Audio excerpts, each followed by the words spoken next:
Hey, everybody, welcome back to another episode of the Growth Capital Podcast. I'm your host, Justin Dixon, and today we've got Chris Nichols on the podcast. He is the Chief Talent Officer at Counsel Capital. They are a lower middle market private equity firm based in Nashville.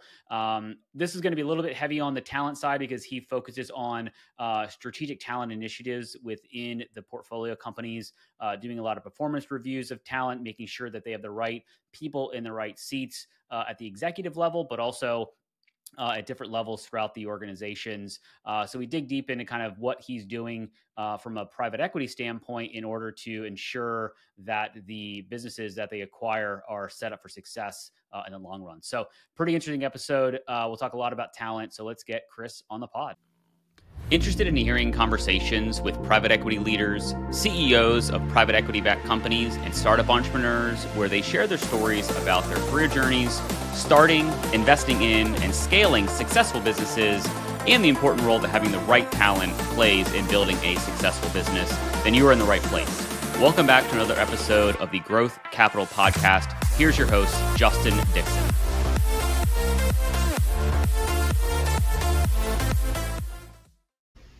All right, Chris, man, welcome to the podcast. Thanks for being on. Appreciate it, Justin. Happy to be here. Cool. Well, let's kind of jump right in.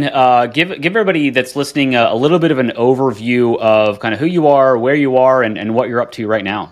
Yeah. So, my background's a bit unique, but to kind of jump to where I am today, I am the Chief Talent Officer at Counsel Capital. We are a lower middle market private equity firm in the healthcare space. We buy healthcare companies, services, tech-enabled services. Basically, if you're a business that touches the healthcare industry, you're in play. But I think when people immediately think of healthcare, they go to healthcare services, and we do have healthcare services companies, but there is such a, as the largest industry in the United States, there are so many different service-oriented companies that are touching that space.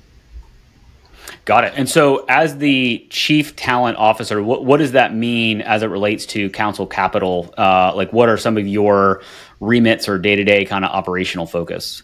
That is a great question. And fascinating enough, I just celebrated my 1-year anniversary here on October 10th. And so I would say that the role of Chief Talent Officer across private equity in general, or roles similar to mine, Managing Director, Talent, et cetera, they're pretty broad and vast in responsibilities. So, a lot that I have seen are kind of executive recruiters or retained search recruiters that have moved over to the private equity side, et cetera. My role is a bit more broad, and I hesitate to say strategic because it's not like doing executive search is not strategic, because it absolutely is, and it's a massive piece of what we do. But I would just say it's more broad in the sense of I act as a strategic advisor, consultant to our CEOs, our boards, as well as our HR and talent leadership teams in our portfolio. And so that can look like everything from managing our performance management modeling, so the things that we're doing around 9-box assessments in our portfolio, doing 360s, ensuring that process goes smoothly. We do both of those things. So we do 360s annually with our CEOs. We ask all of our boards, or we ask all of our board meetings, we ask all of our CEOs to do a 9-box of their executive team at least twice a year in our quarterly board reviews. So talking through performance management with their executive team, how can we, what are the areas of improvement that we need to see from them? Workforce planning and strategy are a big portion of the kind of conversations that I'm having on a weekly basis, right? Like, how do we get the right butts in the right seats as quickly as possible? And that can be at scale. It can be executive team hiring. It can be, smaller, younger company that's like, when do we hire this person, right? What are the things that we need to do in order to have, what do we need to have happening here that's creating such a glutton of work for the current employees that we need to go hire the specialist because the generalist can't get the job done the way that we need them to get it done. So it's pretty vast and broad, but going back to what I said at the beginning, it's about being a strategic advisor to our teams and our portfolio companies, particularly the CEOs, but working with our boards, working with our investment partners that we have here at Counsel, who are all fantastic. And what I think I'm most proud of in this role is that in a size firm that we are, to have this role says a lot about Counsel's investment partners and their team, because even just having a value creation team, which is now a team of 7 or so, which is about 50% of our workforce at Counsel, is value creation. So we are heavily invested in supporting our portfolio companies and helping them drive to success. And so the fact that a bunch of finance guys got in a room and said, you know what we need to do? We need to bring somebody in that can help us advise on talent, help us make sure that we have the right people, help us make sure that we're performance managing, because we believe that people are the greatest asset in our companies in order to have a great investment. Yeah, I mean, I do a lot of work with private equity, and the small shops, they spend a lot of money on exec search, right? And it is a little bit of a blocking and tackling and kind of we need a butt in the seat and go find it, versus what you're doing, which is a bit more holistic and not just filling open positions. It's really about the health of the businesses that you're supporting and acquiring, right? So maybe talk a little bit more about that, because a lot of the people that I have on the podcast are more on the investment side of the PE, and so we can talk a little bit more talent focused on this podcast. I think we won't lose too many listeners because of it, but so maybe talk about since you've been there a year, what was it like coming in? Did they have something in place before you joined, or were you kind of the first talent-focused person in the firm? And maybe talk about kind of the evolution of what you've seen over the last year. Yeah, so let me first kind of connect my background to how this happened. Yeah. So funny enough, I got started in college athletics. I was doing sales and fundraising, which is somewhat applicable, right? Like learning how to communicate, learning how to report, do rapport building, etc. When I flexed out of college athletics, I got into third-party recruiting. So first staffing, and then I was hired away to do recruitment process outsourcing, which there's like different levels of understanding about what RPO is, recruitment process outsourcing, but functionally my role was selling RPO services, which is the outsourcing of all or part of a recruitment function, to private equity-backed companies, Fortune 1000 companies, privately owned, founder-led businesses, kind of the gamut. Fortunately, I was doing both healthcare and manufacturing at the time, and so I was able to gain a lot of experience in the healthcare sector from 2017 through COVID, and so really took an understanding to what was happening in the healthcare industry, was really trying to be at the forefront of helping healthcare executives, not just HR executives, but healthcare executives understand the looming potential for catastrophe when it came to healthcare workforce planning. And then it happened, kind of it all happened at once. I think we were planning for there's going to be a shortage of this many people in 10 years, but then it all kind of came about with COVID, and it was, oh my gosh, now we're spending all of this money on travelers, healthcare staffing went absolutely bananas.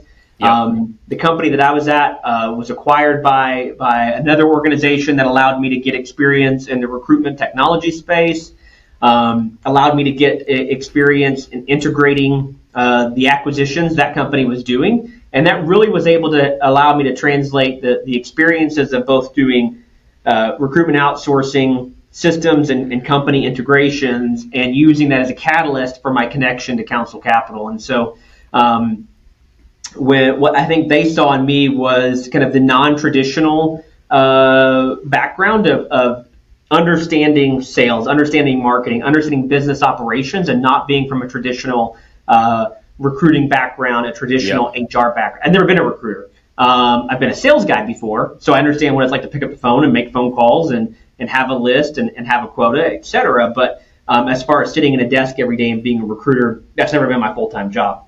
Right. That being said, being able to talk about workforce planning, talent planning, strategy, consulting, et cetera, those were all things that I was doing in RPO. And then once I got into my role as a VP of strategy and integration, then we were bringing companies together, bringing different cultures together. And so all of that allowed it to be quite applicable to council at the time. And so that's what this seat looks like. When they first hired me, I think generally it was, we have a lot of challenges with healthcare staffing, right? Like we need to be able to hire more nurses here. We need to be able to hire more BCBAs over here.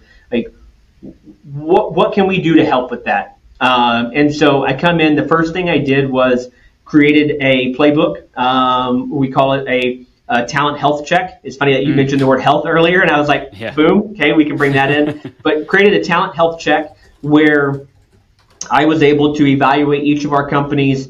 I did interviews with key stakeholders around talent. So I spent the most time with HR, operations, and TA, but also interviewed executives in the business. Like, how do you interface? What do you feel, right? Because a lot of times, like, there are metric components to talent acquisition, but there's also a feeling of, is it good? Is it not good? And usually that comes down to storytelling, and oftentimes we're just not great at being able to tell the story of what's working and what's not working. And so took the talent health check. I started writing summary reports for each company and the challenges that they were facing, headwinds, tailwinds, what opportunities that they had. And it's a mixed bag, right? And geographical challenges play into that. But so we took those talent health checks, started to put those into play. Here are some ways that we can instantly, like, what are the quick wins in these businesses that we can go grab? So we did that. We kind of formalized setting up the CEO performance reviews, because the idea is that if we're doing performance management the way that we think that it should be done, we should be the leaders in that. Because if we're doing it, we can be kind of the beacon for the CEOs to now institute those types of performance management techniques in their businesses. Because frankly, we are lower middle market. They don't have a ton of resources. What kinds of playbooks can we build for them that we can hand over and say, here you go, 90% of the work is done. We know that you're running a business. We know that that's a lot of work. But now you can do performance management with your own team. So it has evolved from thinking like very specifically, how do we scale recruiting efforts, to, well, we can touch all these points. We can now evaluate talent acquisition better. We can now evaluate HR leaders better because none of us had a background here. Like, we weren't experienced in this space, and so now we can take a look. We can pull the curtains back, so to speak, and really be able to see under the hood and have a mechanic that has kind of a clue. Like, hey, the air filter is actually just clogged. What if we just put a new air filter in? Right. It's little things like that, and I think historically. And I don't think this is just a council thing, but I think historically in private equity, what happens is we have a problem. Let's go buy a system, put the system in place, and hope that fixes it. Yeah. And reality, systems are not, they're just never a problem solver, right? Like, you still have to have people and you have to have process. And good people with good processes create great systems. Yeah. And so I guess I'm curious, maybe a little tactical here, but are you being tasked with doing some recruiting for like executives when they're going out and buying a company? Are you kind of building talent pipelines so that the time to fill post-acquisition of a CEO, assuming you do majority buyouts and the CEO or founder of that business is not going to remain the CEO, is that part of your remit, or is it really working with third party and the recruitment and HR teams at the portcos to kind of find that talent? I would say yes, and is kind of the answer to that question. So, when you're standing up my role, you kind of jump in head first. And so we have used retained search firms, and we will continue to use retained search firms. I think the challenge is always they're expensive. We have a pretty great network of our own at Council Capital. Like, we've been in the healthcare space for a long time. We've had plenty of successful exits. I would say that we have a good reputation. We also have what is our CEO Council, which is about 35-ish current and former healthcare executives that are investors with us. And so we can always go to them and ask for referrals. They're always sending us people. We have our boards, etc. So, and frankly, we get a ton of inbound as a private equity firm. So, people want to be in businesses where there's an opportunity for growth, and they want to be in a situation like this.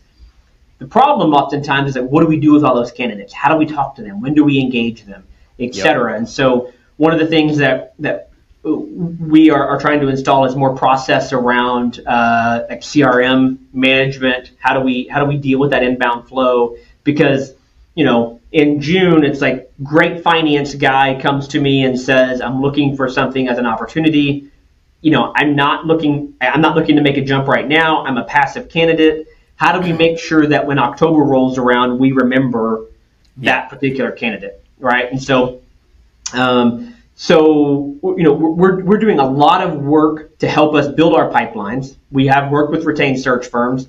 My role with them is to be the facilitator between counsel and the retained search firm. I think that's one of the biggest problems that I have seen likely that exists across private equity firms and a retained search firm, is that if you're an investment partner working on a deal, working to make sure that your calendar is always open and ready to have the first conversation, the second conversation with candidates, like that's a challenge, right? And who all is having the conversations? Who's managing the process? How do we make sure that we're moving through it in a timely fashion? And so if I can act as a facilitator, I can make sure that we're hitting the proper timelines and things that we want to hit. And so that's one thing. The other thing, as I mentioned, because of our pipeline, we have an executive in residence program. So having executives and then having a thesis that we want to go out and utilize to go find an investment opportunity that matches up with an executive's background and experience, right? So that's something that we do. Additionally, here at Counsel, our value creation team acts as a farm system, so to speak, for our portfolio companies. So we go out and try to find the best and brightest talent that probably wouldn't be that excited about going to work for a $22 million healthcare services company in Iowa, but they are excited about working in private equity. And so we can bring them in. We can spend 2 to 3 years deploying them on 1 to 2 assets that we have in the portfolio, allowing them to sharpen their skills. And then at the end of that 2 to 3 year period, we have a young but experienced executive who has now seen successful exits in our portfolio and has an understanding of what it looks like to get there. And then we're able to put them into our businesses as chief medical officers, chief operating officers, CFOs, et cetera. So that's another avenue that we have. I know there's a lot here, but we are trying to find different ways to utilize our talent pool. Another cool function that I've been using of late to kind of mix third party with my own internal work. We have a firm that we work with that does sourcing for us. So I put together an ICP, an ideal candidate profile. I go to them, hand over my ICP. We have a quick intake call. They come back to me with a first batch of 8 candidates, and they say, how does this look? How would you rate these candidates? And it's yes, yes, no, no, no, no. They take that candidate, go find a second batch. Hey, how's this batch look? Yeah, pretty good. Then they go back out and find a third batch. So essentially, they give us about 100 candidates, relatively low cost, high value. We just hired one of our value creation team members this summer. Utilizing this model, we were able to do passive recruitment, which is not something that we've always been able to do. We were able to go track down a consultant at McKinsey who was interested in relocating to Nashville, and she's been fantastic. And we were very intentional about the search and the ICP and the talent that we wanted to bring in, which I think has been just a huge victory for all of us.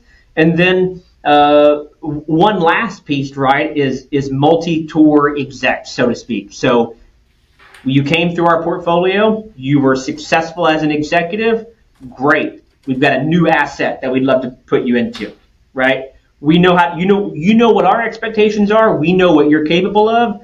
Cool. We'd love to deploy you again. So right. It's a variety, but it has to be because I hate to use the term the war for talent. Like, it's so stupid, but it exists, right? There are shortages of talent. Like, we're looking for very specific attributes.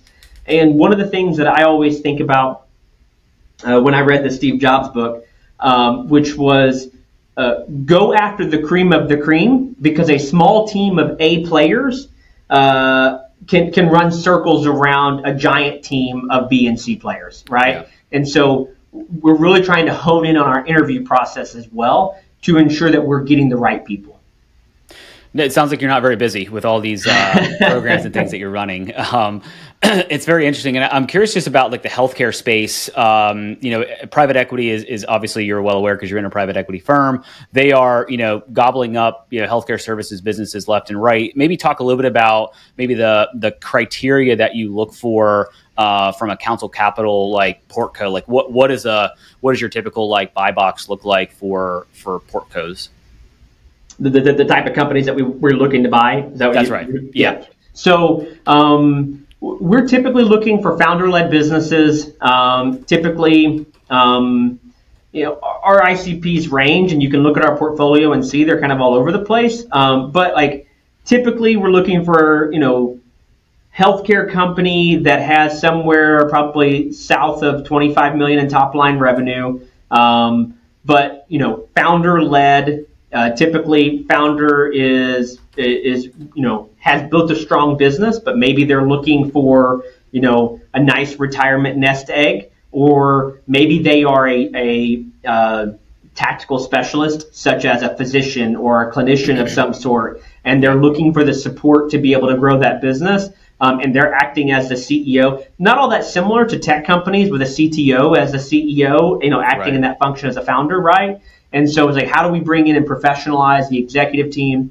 Those are just like small examples, and I would say very, quite vague. But we are looking for opportunities to take on an asset that we believe that we can insert our value creation plan, our playbooks, our templates into, help them find the right talent, and then give them the capital that they need to be able to expand quickly, whether that's through new product development, building a sales and customer service teams, because that's one of the things that a lot of founder-led businesses struggle with, is figuring out how to kind of get that growth engine started. So I think really what we're looking for are companies that are looking for growth, maybe a founder looking to get that bite of the apple and a second bite, right? Because that's the opportunity that we provide. And so it is a very, in my mind, it's a very exciting place to be in private equity, because I think most people think of private equity as, takeovers of public companies, dilapidated assets that need to be restructured and huge cuts. Like in a way, there's a bit of a growth equity mindset within our companies. And, there's a lot of variety, but functionally we're trying to buy we're trying to buy assets that have great potential in niche markets within the healthcare sector. Yeah, it does sound like a traditional lower middle market SaaS private equity. You're looking for technical founder-led companies that, what got me here won't get me to that next level, and you need to bring in some kind of go-to-market expertise as far as that goes. Yeah. Talking about kind of the quote unquote war on talent, going into the healthcare sector, like what are some of the most challenging roles or that you need to fill, and maybe what are the most important talent decisions you need to make from a retention standpoint post acquisition to make sure that the business gets off to the best start post acquisition? So first question is about the types of roles that we struggle with the most. Is that right, Justin? Yeah. So it's really a wide variety, but I think I probably lean towards finance is a big category. Finance and accounting, right, I think is one area where trying to find the right talent to fit, especially in healthcare, or if you have a healthcare services company, like revenue cycle management plays a significant role in business operations. So, and I think generally trying to find finance and accounting executives that both have the technical expertise, but also the soft skills to be able to lead, develop, maneuver, manage business operations. Because like if you're a CFO, you need to understand business operations. You have to understand how the business functions. And so I would say that's an area where you can truly see the shortage of accounting and finance talent that's out there, particularly on the accounting side. And so that's one area. I would say another area that in my mind is a huge weakness as our companies start to grow is finding strategic human capital executives.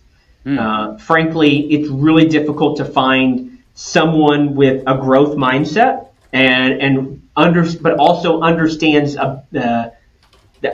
human resources, understands talent acquisition, and how that applies to the business. Like that to me is an area where it is challenging to find the right talent for our businesses at times. So I would say those two areas present tremendous opportunities. If you're looking to get into those spaces, I think that they're underserved. And so I think there's a lot of job security in being out. Like if you're outstanding in either one of those fields with great soft skills and really strong technical skills, I think the world is kind of your oyster. And then second question, can you repeat the second part? Just more about retention. So when you're going in and maybe doing due diligence and you're evaluating the team, maybe it's the executive team, and you're like, okay, we need to make sure that this person stays because they're a linchpin, whether it's a technical or maybe they're a strong salesperson or whatever the kind of case is, but that kind of key retention talent. Yeah. So one of the things that we do, pre-acquisition is we try to get an understanding of both the customer's wants, needs, desires, experiences with our partner, as well as our employees' experience. How do they view the company? And so we try to get a robust understanding of what's working, what's not working, and in our 90-day plan, as far as implementation goes, like what are some of the small enhancements that we can make? Maybe it's the benefit package. Maybe there isn't a benefit package because, frankly, we're buying companies that oftentimes, less than 50 employees, and they have not implemented that yet. So, cool, we're here. We can help you do that. Help make them more marketable. I think that workforce planning is absolutely vital, but I would add that having a career ladder and helping people to see the opportunities that exist, in my mind, is the single most valuable thing that you can do in your business. Is what is the career path here? Yep. Where can I go if I start as a clinician? What are the opportunities for growth that I have? And then establishing how you get from point A to point B to point C. If you want to retain your best employees, find opportunities to give them cross-functional work, cross-functional opportunities to expand their skills and test their ability to kind of move up that ladder. I don't think we do that enough in private equity businesses or not. Test your team, really focus in on, I would say it's kind of like a 10% rule. Like, how do we identify the top 10% of our employees and determine who amongst that 10, 15% are people that we know that we want to invest in and grow, and then also give them the opportunities to stretch, touch larger areas of the organization and give them exposure as well to whether they are on the C-suite or executive team or not. Give them more exposure to the leadership group in place. Do you ever think about or look at talent almost as a portfolio resource, meaning that you may have an A player in company A that maybe the career ladder isn't as defined, and maybe they're hitting the ceiling at a mid-level role because the person above them is just not going anywhere or whatever. And so in order to kind of retain that talent, you may look at an opportunity to pull them out of company A and put them in company C because they need that skill set, or maybe that person could grow into a role in a separate portco. I don't know if you guys have ever done that, or if that's something that's not done. Because, I think about corporate America, you're always looking at company talent, not your team's talent, right? And so this is a bit more nuanced, where you've got different companies owned by a private equity firm. So I don't know if that's something that is possible, or if you guys look at that. Yeah, it's a thoughtful idea. I think in theory it probably sounds fairly effective, but if we have great talent in a business, we want to help. We want them to help that company that they're at get to exit, right? Like that has to be a priority. Grow the best business possible. Look, if there was a situation where that was the case, I am sure that we'd look at it. I'm not sure that we have built out the necessary kind of levels of engagement within our portfolio companies to really be able to identify, here's a good HR generalist that would make a great HR manager. We're not quite there yet. I think it probably would also be easier in larger businesses to be able to, to be able to identify if you're taking an A player, a potential A player who is career stunted. It's not, if it's a company with 1,000 employees, that may not be as painful to one that has 100 employees, right? Yeah, that makes sense. And so I would say that we're probably a little bit on the smaller side to be able to consider thinking about. Our companies are a little on the smaller side to be able to consider thinking about taking a great team player from one company and switch. I mean, our CEO probably wouldn't be the biggest fan of that, right? Well, right. Yeah. You'd have to, there's a lot of blocking and tackling that would need to go on, and stakeholdering that would need to go on if that was the case. I just, it's something that I just kind of popped in my brain as you were talking about kind of all the talent evaluations that you're doing, if that would pop up as like, we don't want to lose this person kind of standpoint. Yeah, no, for sure. And look, if it came down to somebody coming to us and having that conversation, we would definitely look. But, yeah. We don't just create opportunities because we have A players. Like, we'd love to. Like, it doesn't always work that way. I am a big believer that, that's where the stretch opportunities come in, right? Of give that person the opportunity to do more in their current role and set them up for greater success down the road. Hopefully with us. Yeah, I want to shift a little bit to AI. Everybody and their brother is talking about AI, and I'm curious about maybe what you're seeing from an integration of AI into some of your acquisition target companies. Like, is AI kind of being layered in there as a value add? And then I've got a follow up to that. But yeah, are you kind of seeing AI? Is it being layered in by us? Is that what you're asking? Yeah, I guess either by you or by the companies that you're acquiring. Are they adding AI, and is that attractive for you as investors? Yeah, no, absolutely. I mean, I think when you look at AI, I think that the biggest opportunity is to remove the administrative. I'm not on that wagon of saying AI is going to replace X number of people in the workforce. I think what AI, at least the current iterations that we have of generative AI, allow us to remove administrative burden, thus creating a better employee experience. Because much of the employee experience is centered around doing work that is considered monotonous or uninspired work. Like if I'm a clinician, I'm having to do intake and take down all the notes. Why can't we just use transcription in order to do that? And then be able to review, provide the output, things of that nature. So I think, it is, I think, especially in healthcare where you have compliance and HIPAA and you have a lot of elements, I think that it's a more challenging area to implement AI, but we have not said no to it. We have tried to consider, where it's being used, how can it be used? We've looked at companies as well, they say they're using AI. What does that mean? I think there's so many questions, and we say artificial intelligence, but what does that mean to you versus what does that mean to me? So getting people to agree on kind of terms, I think is important, but we are definitively open to it. I just don't think it replaces that much human capital, but creates a better experience for the human capital that we do have. Allowing them to work on, like, I want all of our people to be working at the top of their license. And I say that not just clinically, right? But if I'm HR, I want them to be focused on HR strategy and driving value in the business rather than, having to read an entire performance management evaluation and write up a summary.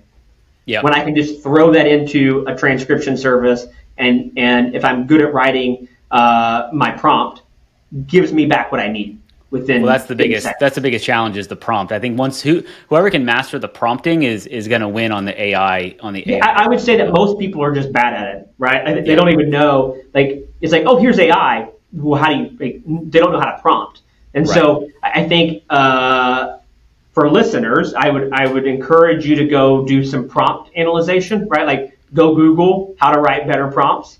Ask ChatGPT how to write a better prompt. It'll tell you. It's crazy. Yeah, ask it's like, how can I use you better? Just it'll tell you. Without a doubt. Without a doubt. What about for your standpoint from a talent evaluation or even from a Counsel Capital perspective? Are you as a firm implementing any AI for evaluating companies faster or looking at talent differently, anything like that?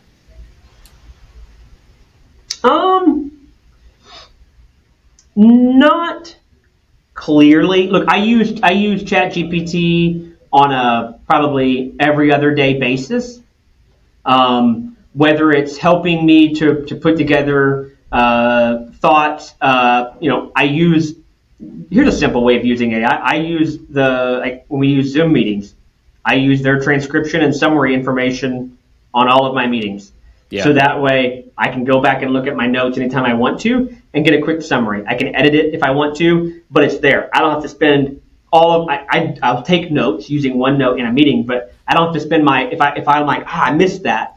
It's still there. And those are things that might have gotten missed historically when you didn't have something like that. I think it's fascinating that people think that AI is so special when in reality, most of it is kind of centered around large language models. And it's just like, what is it giving you as feedback? But I do use ChatGPT on a daily basis, which I think is a great asset. I have this long thread where, for example, I said, look, I am the Chief Talent Officer at Counsel Capital. Here are my primary responsibilities. What do you need to know about me in order to be the best executive assistant for me, right? Yep. And that's how I started a chain, and it's miles long at this point. But I go in there on a regular basis and I ask it questions and ask it to help me find answers to problems and help me to summarize my interview notes, for example. Like, hey, give me 5 bullet points here so I can quickly put that out to my executive team based upon what happened here. So yes, but probably not to the degree that the media would make it out to. Right.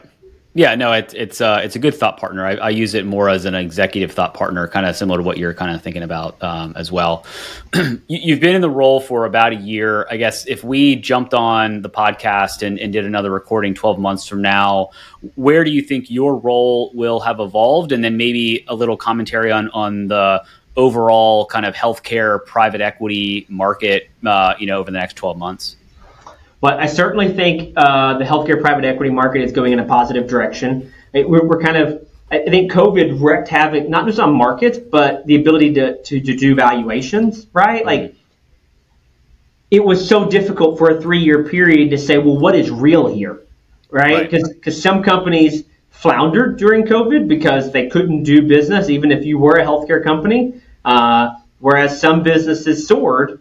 And then they came crashing back down to earth. And so I think that we are now far enough away from that experience that we are in a situation where I think it's not easier, but I think, the ability to evaluate companies and have fair prices. Obviously, prices also soared on companies for a bit there too. So I think we're back to kind of normalized period. If you look at the election right now, we're 2 weeks out from that. It's healthcare is not a major component of the current election. And I say healthcare policy. We obviously have the conversation around women's rights and abortion, and that's kind of a healthcare adjacent topic. But, this is not 2008, 2010 Obamacare we're not, and that's not happening. I feel that there probably should be some conversation around where healthcare is going, and just the fact that it does cost so much in the United States. But so, we don't have a ton of legislative concerns as we move forward through this potential election cycle. And if we were to talk in a year, my goal is to help us implement and establish better hiring practices, better performance management, better retention, and also better offboarding, right? Like, we've got to get better at all of those categories across the board. I don't like firing people, but the idea that we've got to get better at evaluating the talent that we've got, so that way we don't have to, but making sure that we're putting the right people in the right seats and then moving on from people that are not the right fit for us. Because just because you're not the right fit for one of our companies, doesn't mean that you're not the right fit in another company. Right. Every company has its own quirks, needs, etc. And so, and there's timing, right? Like, timing matters as well. So, and that's where performance management comes in, workforce planning and succession, all hugely valuable and important. And my hope would be that I'm able to tell you more stories around what we have sharpened and what we have learned from, more established recruiting processes, more established performance management, and better data around the effectiveness of our teams. Yeah, well, we could talk for hours about talent, given that's kind of our areas of focus. But I won't put the listeners through that. So we'll kind of wrap around here. We'll end with the 3-pack of questions that I ask kind of all guests. And the first one is, what is your favorite business book that you're into?